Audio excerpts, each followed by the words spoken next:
Assalamualaikum warahmatullahi wabarakatuh. Alhamdulillah.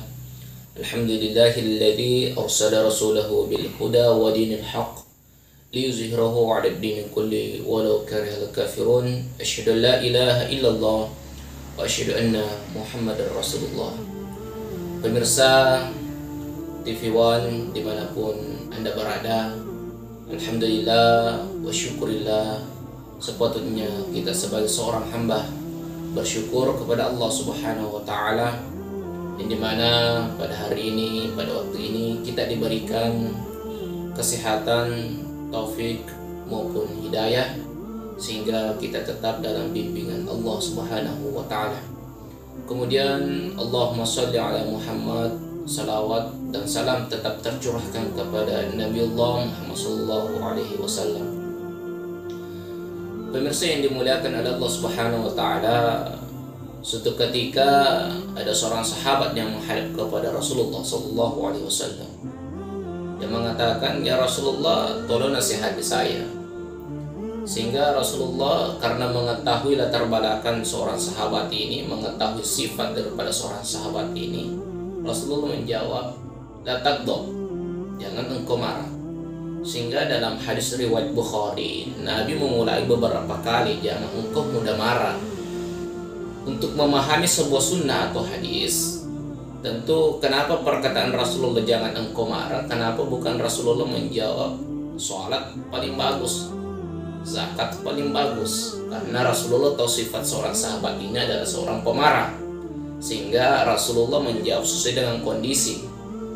Andaikan saya dihadapkan suatu peristiwa bahwa bagaimana pandangan Anda mengenai tentang orang yang pemabuk, maka tentu saya menjawab amalan yang paling baik adalah meninggalkan makanan atau minuman haram, karena saya tahu latar belakang orang yang bertanya itu. Jadi Rasulullah itu sungguh cerdas ketika menjawab pertanyaan dari seorang sahabat. Terkait tentang persoalan marah, ada dikatakan dalam sebuah hadis, "La taghdab walakal jannah", jangan engkau marah, maka bagimu adalah surga. Jadi sebenarnya marah adalah itu berasal dari setan, tetapi tidak mesti atau tidak mutlak bahwa marah itu datangnya dari setan. Ketika kita melihat seorang guru yang memarahi seorang muridnya, itu bukan marah karena nafsu semata, akan tetapi marah yang diberikan seorang murid oleh gurunya itu adalah marah untuk memberikan pengajaran. Contohnya, karena seorang murid ini tidak mengerjakan tugas sekolah sehingga dia dimarahi dan diberikan hukuman supaya ganjaran untuk kedepannya menjadi lebih baik. Pemirsa TV One yang dimuliakan oleh Allah Subhanahu wa taala, sebagai hikmah yang kita bisa ambil dari perbuatan marah, bahwa dikatakan dari Mu'az bin Anas, Rasulullah sallallahu alaihi wasallam bersabda, "Barang siapa yang mampu menahan amarah, padahal ia mampu melakukannya." Jadi ketika hendak untuk memarahi temannya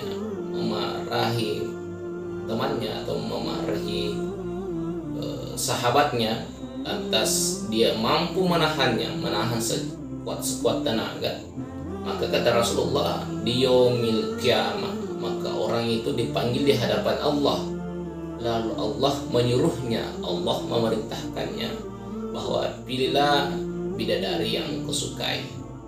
Jadi artinya apa? Jaminan untuk bagi orang-orang yang bersabar adalah bidadari yang kita sukai di yaumil qiyamah. Itu pun kita diperintahkan oleh Allah. Kalau Allah memerintahkan, lantas apa yang kita dustakan? Mungkin ini yang sempat kami sampaikan. Hadanallahu wa iyyakum ajmain. Assalamualaikum warahmatullahi wabarakatuh.